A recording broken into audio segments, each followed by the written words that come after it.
এই কীট পতঙ্গ পরিষ্কার করতে পারি, তাহলে আমাদের এই সোনারগাঁ আরো সুন্দর এবং সুন্দরভাবে আমরা গঠন করতে পারব। আসলে আমরা খুবই ব্যতীত জানেন, গত কিছুদিন আগে আমি একটা ভিডিও ফুটেজ দেখেছিলাম যে আমার এক ভাই খুব রক্তাক্ত হয়েছে।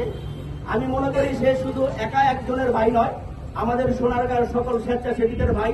এই ভাইয়ের কোনো চিন্তা নাই, আমরা এই ভাইয়ের পাশে আছি। প্রত্যেকে যদি প্রত্যেকের পাশে থাকি, তাহলে আমাদের সকল বাধা আমরা পেরিয়ে যেতে পারবো। তাহলে আমি শুধু একটি কথাই বলবো, যে সমস্ত এর সাথে সংশ্লিষ্ট অধিদপ্তর আছে, আমরা আইনকে শ্রদ্ধা করি, আইন মানি, কারণ আইনের ঊর্ধ্বে কেউ নয়।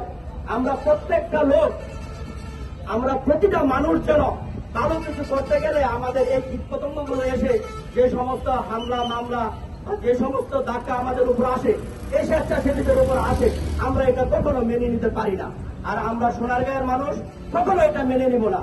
তা আমি অল্পতেই বলবো যে আমরা আসুন সবাই এই পরিষ্কার সোনারগাঁ, এই পরিষ্কার পরিচ্ছন্নতার আগে পিডিকিলিন যেরকম ভাবে সোনারগাঁ তথা দেশ পরিষ্কার করে, আমরা যেন পুরা এই সোনারগাঁয়ের যে কীট পতঙ্গ আছে, কিশোর গ্যাং আছে, সামাজিক বেদি আছে, এই বেদিগুলোকে আমরা পরিষ্কার করতে পারি। এই আহ্বান রেখে আমি সংক্ষিপ্ত বক্তব্য শেষ করলাম।